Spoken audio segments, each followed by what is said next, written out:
Hello students, welcome all of you in today's lecture.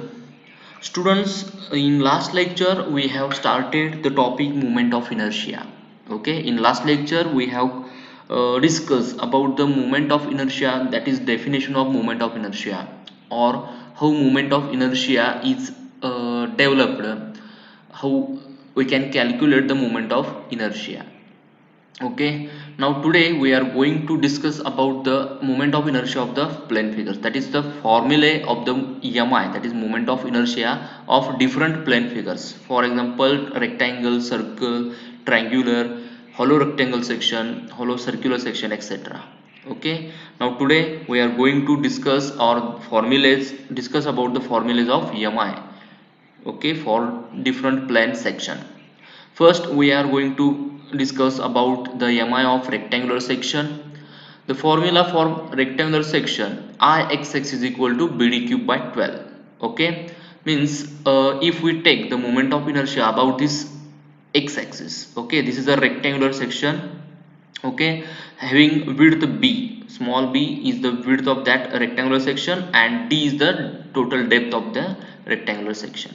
Okay, this is a width b and this is the depth d. Okay, and this x-axis and this is the y-axis, that is, it is a symmetrical section. This rectangular is a symmetrical because we can fold, if we want to fold this rectangular in horizontal direction, okay, in horizontally, then we can fold from this axis, and if we want to fold this rectangle by vertically, then we can fold by this axis, that is, if we fold this axis or this axis, the edge that is of that rectangle is matched. Okay, hence it is the x-axis and y-axis. Okay, and this point is the centroid of that rectangular. This is the point, is the centroidal point. At that point the whole area is to be assumed. Okay, hence it is called as centroid, and at that point the x-axis and y-axis is coincide to each other. Okay, then we want to calculate the MI about this x-axis. Okay, then formula is Ix is equal to BD cube divided by 12. Okay, B means capital B, that is here B width, here instead of capital B here is a small b. Okay, capital B and depth D, BD cube by 12. Okay, if we want to calculate the MI about this y-axis, then the formula is dB cube by 12. Okay, only difference is here BD cube by 12, here it comes D, and then after that B is come, that is B cube is there, dB cube divided by 12. Okay, आपल्याला जर I axis काढायचं असेल तर BD cube by 12 हा formula आहे, आणि I Y Y काढायचं असेल तर DB क्यूब बाय 12 हा फॉर्म्युला आहे. ओके, हा फरक आहे. आय एक्सिसला डी चा डेप्थचा क्यूब आहे, आणि आय वाय वाय जर काढायचं असेल तर विड्थचा क्यूब आहे. म्हणजे याचा लक्षात जर ठेवायचं झालं तर कसं करायचं, आय एक्सिस काढत असताना ज्यावेळी विड्थ आहे, ओके, ती विड्थ पहिल्यांदा येणार, आणि डेप्थ आहे तर डेप्थचा क्यूब करायचं. आता डेप्थ जी आहे ह्या एक्स ॲक्सिसला परपेंडिक्युलर आहे. बघा, ही जी डेप्थ आहे, डेप्थ डी, ही एक्स ॲक्सिसला परपेंडिक्युलर आहे, त्याचा क्यूब केला इथं. ओके, आणि Y about movement of inertia about Y axis करत असेल त्यावेळी त्याची डेप्थ येणार आहे ती पहिल्यांदा, म्हणजे जे पॅरलल साईड आहे ती पहिला येते. डी आता इथं वाय ॲक्सिसला डेप्थ जी आहे ती पॅरलल आहे ह्या वाय ॲक्सिसला, म्हणून ती पहिला आली, आणि विड्थ त्याला परपेंडिक्युलर आहे. ओके, परपेंडिक्युलर आहे म्हणून त्याचा क्यूब केला. ओके, विड्थ बी चा क्यूब झाला. हा असा त्याचा सिंपल म्हणजे ट्रिक आहे, लक्षात जर ठेवायचं असेल. आय ॲक्सिस जर तुम्ही काढायचं असेल तर BD क्यूब बाय 12, म्हणजे एक्स ॲक्सिसला पॅरलल जी साईड आहे ती पहिल्यांदा येणार, आणि परपेंडिक्युलर साईड आहे ती नंतर येणार, त्याचा क्यूब होतो. आय वाय वाय काढत असताना वाय ॲक्सिसला जी पॅरलल साईड आहे ती पहिला येणार, आणि त्याचा परपेंडिक्युलर जी साईड आहे त्याचा क्यूब होतो नंतर. ओके, आणि डिवाइड बाय त्याला 12 करायचं दोन्हीला. हा झाला तुमचा MI ऑफ रेक्टँग्युलर सेक्शनचा फॉर्म्युला आहे. दोन्ही एक्सिस साठी, आय एक्सिस आणि वाय एक्सिस. आपल्याला हा जो रेक्टँग्युलर सेक्शनचा फॉर्म्युला हा खूप वेळा आपल्याला यूज करावा लागणार आहे. मॅक्झिमम टाइम आपल्याला रेक्टँग्युलर सेक्शन इथं वापरायचा आहे. Okay, then second is MI of circular section. आता हा सर्क्युलर सेक्शन आहे. ओके, डेप्थ काय आहे, सॉरी डायमीटर आहे त्या सर्क्युलर सेक्शनचा D. आता याचे जे एक्स ॲक्सिस आणि वाय ॲक्सिस याच्या सेंटरला, म्हणजे हे सर्क्युलरचं सेंटर आहे, ओरिजिन आहे, तिथूनच पास होतात. ओके, म्हणजे एक्स ॲक्सिस असेल किंवा वाय ॲक्सिस, म्हणजे ज्या ठिकाणी दोन्ही कोइन्साइड होतात तिथे तुमचा याचा सेंट्रॉइड मिळतो, आणि तसेच ह्या सर्क्युलर सेक्शनचा काय आहे, ओरिजिन देखील इथंच आहे. ओके, म्हणजे टोटल डायमीटर D ओके. त्याचा तर एम आय काढायचं असेल अबाउट एक्स ॲक्सिस आणि वाय ॲक्सिस दोन्ही सेमच येतात काय, तर दोन्ही सिमेट्रिकल आहे. ओके, हा सेक्शन कसा आहे सिमेट्रिकल आहे. अबाउट एक्स ॲक्सिस आणि वाय ॲक्सिस ते दोन्हीचे फॉर्म्युला बघा. आय ॲक्सिस आणि आय वाय साठी पण दोन्हीसाठी फॉर्म्युला आहे pi by 64 into D raise to 4. Okay, pi by 64 into D raise to. आपण जर ह्याचा एरिया काढायचा झाला तर काय येतो पाय बाय 4 इंटू डीचा स्क्वेअर असतो. ओके, फक्त इथं बदल काय, मोमेंट ऑफ इनर्शिया जर काढायचं असेल तर पाय बाय 64 करायचं आणि त्याला डी रेस टू 4 करायचं. ओके, जर एरिया करतो तर आपण पाय बाय 4 करतो आणि डीचा स्क्वेअर करतो. इथं फरक एवढा आहे मोमेंट ऑफ इनर्शिया करताना पाय बाय 64 गुणुले डी रेस टू 4 करायचा. आणि दोन्हीसाठी हे काय आहेत सेम आहेत. आय एक्सिस साठी पण तेच फॉर्म्युला, आय वाय वाय साठी पण तोच फॉर्म्युला आहे. तर हा फॉर्म्युला लक्षात ठेवा. सर्क्युलर सेक्शन पण आपल्याला मॅक्झिमम टाइम इथं यूज करायचा आहे. Okay, the next figure, first M I of triangular section. Okay, आता हा ट्रायंगल आहे ए बी सी असा ट्रायंग्युलर सेक्शन आहे. बी एवढा त्याचा बेस आहे आणि एच तेवढी हाईट आहे. ओके, म्हणजे ए बी ची लेंथ आहे बी, विड्थ म्हणजे बेस म्हणा. ए बी हा काय आहे त्याचा ट्रायंगलचा बेस आहे आणि एच जेवढी हाईट आहे म्हणजे ए बी सी म्हणजे इथून ते इथपर्यंतची हाईट किती आहे, त्या ट्रायंगलची हाईट किती आहे एच आहे.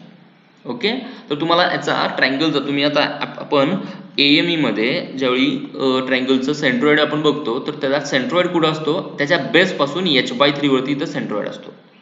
ओके, म्हणजे हा सेंट्रॉइडल ऍक्सिस आहे. म्हणजे त्याच्या सेंट्रॉइडल ऍक्सिस म्हणजे काय, जो सेंट्रॉइडल पॉइंट मधून सेंट्रॉइडल जो पॉइंट आहे सेंट्रॉइड आहे तो जो पॉइंट आहे त्या पॉइंट मधून जो ऍक्सिस पास होतो त्याला आपण सेंट्रॉइडल ऍक्सिस म्हणतो. म्हणजे एक्स ऍक्सिस असतो वाय ऍक्सिस हे दोन काय असतात सेंट्रॉइडल ऍक्सिस असतात, कारण त्याच्या सेंट्रॉइड मधून ते जातात. एखाद्या बॉडीच्या सेंट्रॉइड मध्ये जाणारा ऍक्सिस त्याला आपण सेंट्रॉइडल ऍक्सिस म्हणतो.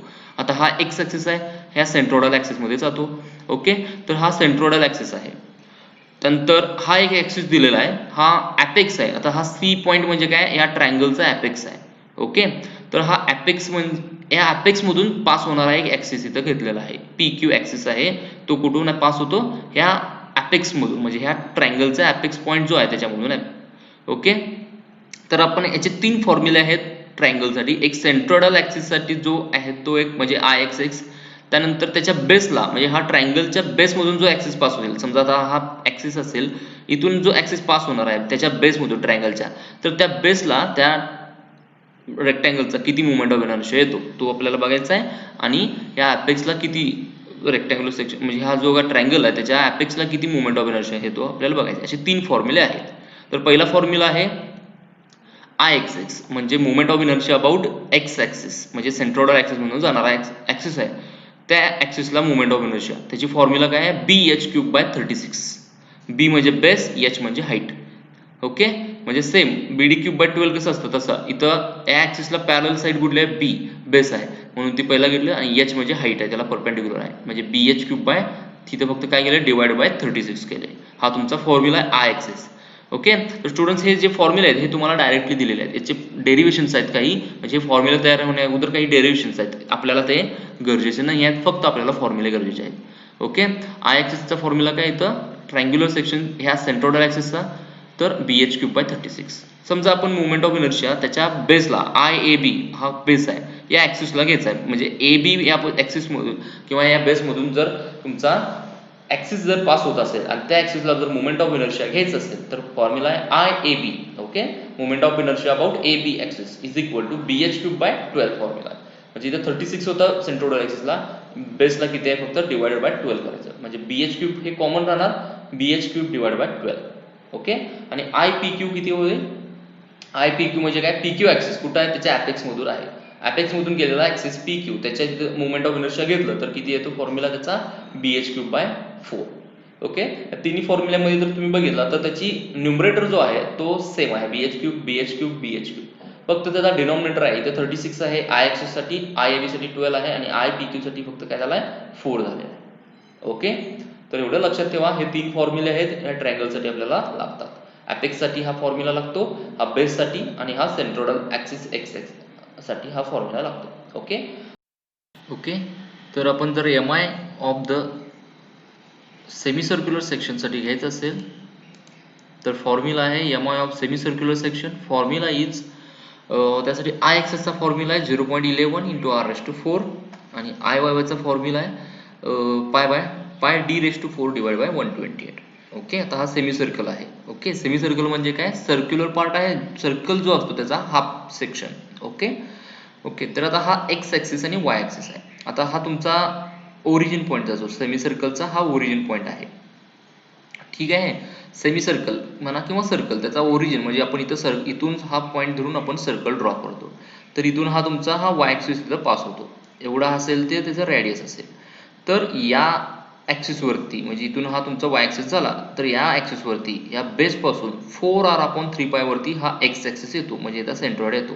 म्हणजे इथून जर 4/3π एवढा डिस्टन्स टाकला की इथे तुमचा काय मिळतो, सेंट्रॉइड मिळतो. आणि इथून ॲक्सिसला काय मिळतो, तुमचा या जो ॲक्सिस मिळणार आहे तो एक्स ॲक्सिस असणार आहे. ठीक आहे, तर या ॲक्सिसला जर मोमेंट ऑफ इनर्शिया घ्यायचं असेल तर त्याचा फॉर्म्युला आहे 0.11 × r⁴. आणि ह्या व्हर्टिकल वाय ॲक्सिसला जर तुम्हाला मोमेंट ऑफ इनर्शिया घ्यायचा असेल तर त्याचा फॉर्म्युला आहे πd⁴ डिवाइड बाय 128. ओके, हा झाला तुमचा सेमी सर्कलचा फॉर्म्युला. ओके, एम आय साठी. ठीक आहे, झालं. पुढे आहे आता सेक्शन, शेवटचा सेक्शन आहे M I of quarter circular section. Quarter म्हणजे काय, 1/4 पार्ट सर्कल असेल आपला, सर्कलचा 1/4 पार्ट. ओके, म्हणजे चतकोर पार्ट आपण म्हणतो त्याला. Okay, 1/4 part. आता हा 1/4 क्वार्टर म्हणजे काय, 1/4 पार्ट आहे, तर त्याचा मोमेंट ऑफ इनर्शिया घ्यायचा आहे. तर आपण हे बघितलं याच्यात पण फर्स्ट इयरला, याचा एक्स ॲक्सिस हा इथं आहे, इथं वाय ॲक्सिस आहे. म्हणजे हा जो क्वार्टर आहे सर्क्युलर सेक्शन, त्याच्या बेसपासून 4r/3π वरती हा एक्स ॲक्सिस येतो. आणि वाय ॲक्सिस कुठे येतो, इथून हा पण बेसच झाला, या बेसपासून 4r/3π एवढं डिस्टन्स असतं. ओके, म्हणजे हा पण ह्या सर्कलचा बेसच होतो, हा पण सर्कलचा बेस होतो. या बेसपासून 4r/3π वरती वाय ॲक्सिस मिळतो, या बेसपासून 4r/3π वरती काय होतं, हा एक्स ॲक्सिस मिळतो. ओके, हा तुमचा हा क्वार्टर सर्कल आहे, सर्क्युलर सेक्शन, त्याचा रेडियस म्हणजे हा सर्कलचा तुमचा, जर ह्याचा पूर्ण सर्कल आपण कन्सिडर केला तर हा त्याचा ओरिजिन पॉईंट असतो. ओरिजिन पासून इथपर्यंत डिस्टन्स म्हणजे त्याचं रेडियस असतं. ओके, तर आता याचा मोमेंट ऑफ इनर्शिया घेऊया. एक्स ॲक्सिस आणि वाय ॲक्सिसला मोमेंट ऑफ इनर्शिया काय येतो हे आपण बघूया. आय एक्स याचं काढायचं आहे. I axis is equal to आणि I Y Y is equal to 0.11 × 0.055 × r⁴ असतो. ओके, दोन्हीसाठी पण याला सेम आहे, 0.055 r⁴. ओके, हा फॉर्म्युला लक्षात ठेवा, दोन्हीसाठी 0.055 r⁴. r म्हणजे हा radius. Okay, this is a M I of a quarter circular section. ठीक आहे, इथं झाले आपले प्लेन सेक्शन्स. हे प्लेन फिगर्स आहेत, याचे आपण मोमेंट ऑफ इनर्शियाचे फॉर्म्युले बघितले. फक्त फॉर्म्युले आहेत, हे सगळे फॉर्म्युले व्यवस्थित लिहून घ्या. ओके, आता आपण पुढचं पार्ट बघूया, पॅरलल ॲक्सिस थेरम. आपल्याला हा मॅक्झिमम टाइम यूज करायचा आहे प्रॉब्लेम सॉल्व्ह करायला. ओके, जे आपण मोमेंट ऑफ इनर्शिया आता कंपोजिट सेक्शनचे बघणार आहोत, त्याच्या पुढे जाऊन त्याचे प्रॉब्लेम सॉल्व्ह करणार आहोत. त्याच्यासाठी कंपोजिट सेक्शनसाठी पॅरलल ॲक्सिस थेरम आपल्याला इथं यूज करायचा आहे. ओके, खूप महत्त्वाचा हा थेरम आहे. काय थेरम आहे हा बघा, स्टेटमेंट बघा. It states that the moment of inertia of a plane section about any axis parallel to the centroidal axis is equal to the moment of inertia of the section about the centroidal axis plus the product of the area of the section and the square of distance between two axes. Okay, हा त्याचा formula आहे. mi about the parallel axis pq is equal to ipq is equal to ixx plus a into h square. Okay, आता हे काय statement आहे बघा. It states that moment of inertia of a plane section. आता हा plain section आहे. Okay, त्याचा area A आहे समजा. ओके, हा प्लेन सेक्शन आहे, त्याचा एरिया ए आहे.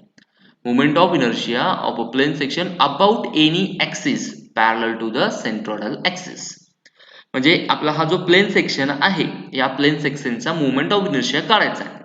कुठं काढायचा आहे याचा, म्हणजे हा याचा काढायचा आहे, मात्र कुठल्या ॲक्सिसला काढायचा आहे, तर एका अशा गिवन ॲक्सिसला काढायचा आहे. तो ॲक्सिस सेंट्रोइडल ॲक्सिसला पॅरलल असेल.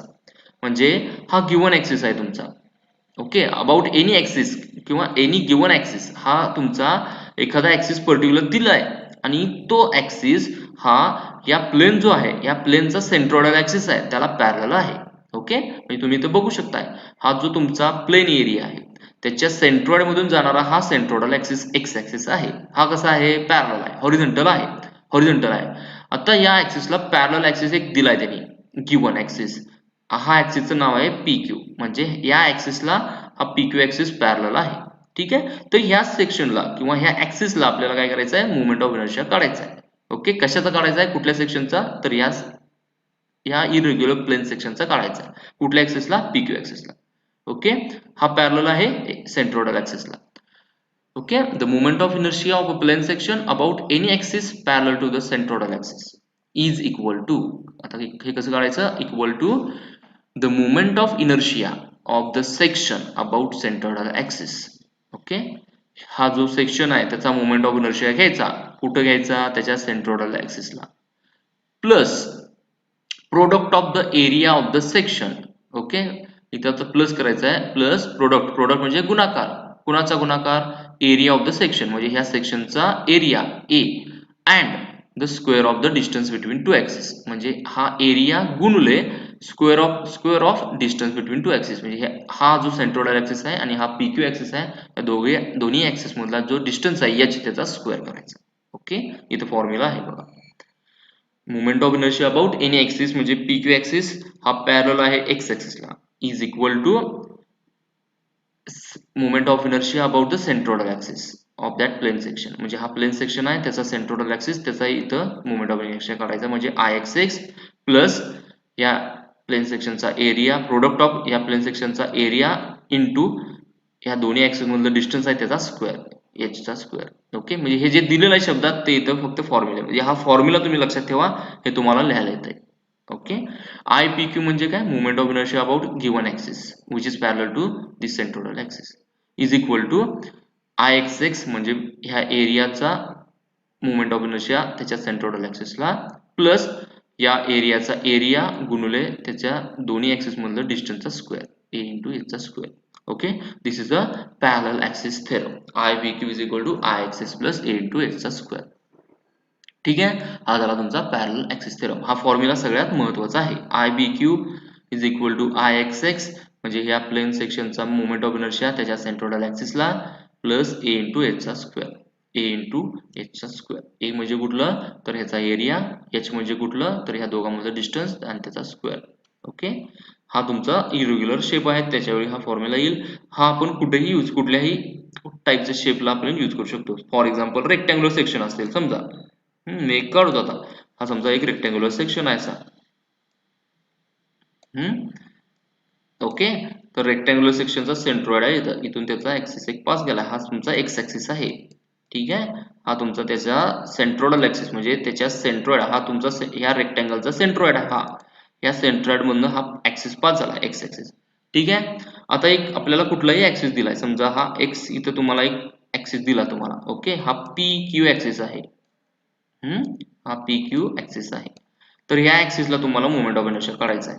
तर त्यावेळी काढत असताना काय करायचं, या रेक्टँग्युलर सेक्शनचा मोमेंट ऑफ इनर्शिया घ्यायचा ह्या एक्स ऍक्सिसला, म्हणजे BD cube by 12. I axis is equal to, ह्याचा काय होतोय, I X X is equal to rectangular सेक्शनचा आय एक्सिसचा फॉर्म्युला काय आहे, BD cube by 12. Okay, BD cube divided by 12. Okay, B म्हणजे याची विड्थ बी आणि डी म्हणजे याचा डेप्थ आय एक्सिस. याचा एरिया आपल्याला माहित असतो, एरिया ह्याचा समजा बी आणि डी, एरिया म्हणजे काय असतो, B into D. Okay, A is equal to काय, बी इंटू डी म्हणजे त्याचा विड्थ इंटू त्याची डेप्थ, आणि एच म्हणजे काय, तर ह्या दोघांमधलं डिस्टन्स एच. ओके, ते दिलेलं असतं आपण. ओके, हे दिलेलं असतं, एचचे डिस्टन्स तुम्हाला दिलेलं असतं, एच, याचा स्क्वेअर करायचा आहे आपल्याला, म्हणजे हा फॉर्म्युला यूज करायचा. आय बी क्यू या ऍक्सिसला मोमेंट ऑफ इनर्शिया काढायचा आहे, तर I B Q is equal to I X X म्हणजे B D cube by 12 plus याचा एरिया म्हणजे बी इंटू डी आणि इंटू एच चा स्क्वेअर, एच म्हणजे ह्या दोघांमधलं डिस्टन्स जे दिलेलं असतं त्याचा स्क्वेअर करायचा. हे केलं कॅल्क्युलेशन की आपल्याला या ऍक्सिसला मोमेंट ऑफ इनर्शिया मिळून जातो. ठीक आहे, याचं पॅरलल ऍक्सिस थेरम आहे, हे आपल्याला यूज करायचं. ठीक आहे, पुढे आपण बघूया दुसरा थेरम आहे perpendicular axis theorem. Okay, perpendicular axis theorem काय आहे बघा, statement. It states that the moment of inertia of a plane section about the axis which is perpendicular to the plane on or section, इथं or आहे ना, sorry, perpendicular to the plane or section is known as perpendicular axis theorem. Okay, म्हणजे आपण moment of inertia घ्यायचा आहे, कुठल्या सेक्शनला, कुठल्या ऍक्सिसला घ्यायचा आहे, तो परपेंडिक्युलर आहे कुठल्या, ह्या प्लेनला किंवा ह्या सेक्शनला परपेंडिक्युलर आहे. त्या परपेंडिक्युलर ऍक्सिसला जर मोमेंट ऑफ इनर्शिया घेतला तर त्याला म्हणायचं परपेंडिक्युलर ऍक्सिस थेरम. आता तुम्ही इथं हा सेक्शन आहे तुमचा, कुठला इरेग्युलर शेप आहे, एरिया आहे, प्लेन एरिया, टोटल त्याचा एरिया ए आहे. त्याचे सेंट्रोइड ऍक्सिस कुठले आहेत, एक्स ऍक्सिस आणि वाय ऍक्सिस आहेत. हे सेंट्रोइड म्हणजे त्याच्या सेंट्रोइड मधून जाणारे हे ऍक्सिस आहेत. एक्स ऍक्सिस हॉरिझॉन्टल आहे, वाय ऍक्सिस व्हर्टिकल आहे. आता हे एक्स हॉरिझॉन्टल, वाय व्हर्टिकल आणि ह्याला एक परपेंडिक्युलर ऍक्सिस असतो, म्हणजे ह्या प्लेनला परपेंडिक्युलर. ओके, म्हणजे हा झेड ऍक्सिस आहे. बरोबर आहे, हे आपल्याला माहिती आहे. 3 ऍक्सिस असतात, एक एक्स ऍक्सिस जो हॉरिझॉन्टल असतो, वाय ऍक्सिस जो व्हर्टिकल असतो आणि वाय झेड म्हणजे काय, ज्या प्लेनला परपेंडिक्युलर असतो 90 डिग्री, या दोन्ही ऍक्सिसला 90 डिग्री करून अप्लाय होतो, तो तुमचा झेड ऍक्सिस. मग या ऍक्सिसला जर तुम्ही मोमेंट ऑफ इनर्शिया घेतला झेड ऍक्सिसला, तो तुमचा काय परपेंडिक्युलर ऍक्सिस थेरम झाला. ओके, मग आता हे कसं काढतात. ओके, और याचं अजून एक definition, it is calculated by sum of mi of section about X axis and Y axis. म्हणजे आपण हे कसं काढायचं, तर इट इज अ समेशन, म्हणजे बेरीज आहे कशाची, mi कुठल्या ऍक्सिसला, एक्स ऍक्सिसचा mi आणि वाय ऍक्सिसचा mi, या दोघा mi ची बेरीज करायची, म्हणजे तुम्हाला ह्या ऍक्सिसला मोमेंट ऑफ इनर्शिया मिळतो. ओके, त्याचा फॉर्म्युला आहे बघा, mi about the perpendicular axis zz is equal to izz is equal to ixx plus iyy. Okay, म्हणजे आपण एक्स ऍक्सिसला मोमेंट ऑफ इनर्शिया करतो, वाय ऍक्सिसला मोमेंट ऑफ इनर्शिया काढणार आहे, त्या दोघांची बेरीज करायची, म्हणजे तुम्हाला या ऍक्सिसला मोमेंट ऑफ इनर्शिया मिळतो. ओके, या अशा पद्धतीने काढत असतो. आणि त्याला आपण काय म्हणतो, ह्या थेरमला दुसरं नाव आहे polar moment of inertia. It is also called as polar moment of inertia. जर प्रॉब्लेम मध्ये विचारलं तुम्हाला calculate the polar moment of inertia, म्हणजेच काय, हा फॉर्म्युला यूज करायचा, izz काढायचा आहे तुम्हाला, izz is equal to ixx plus iyy. Okay, हा तुमचा परपेंडिक्युलर ऍक्सिस थेरम आहे. थेरी मध्ये तुम्हाला पॅरलल ऍक्सिस थेरम किंवा परपेंडिक्युलर ऍक्सिस थेरम कायम विचारतात. ओके, त्यामुळे दोन्ही थेरम व्यवस्थित करून घ्या. ओके, तर आजच्या ह्या लेक्चर पुरतं एवढं सफिशियंट आहे. Thank you very much.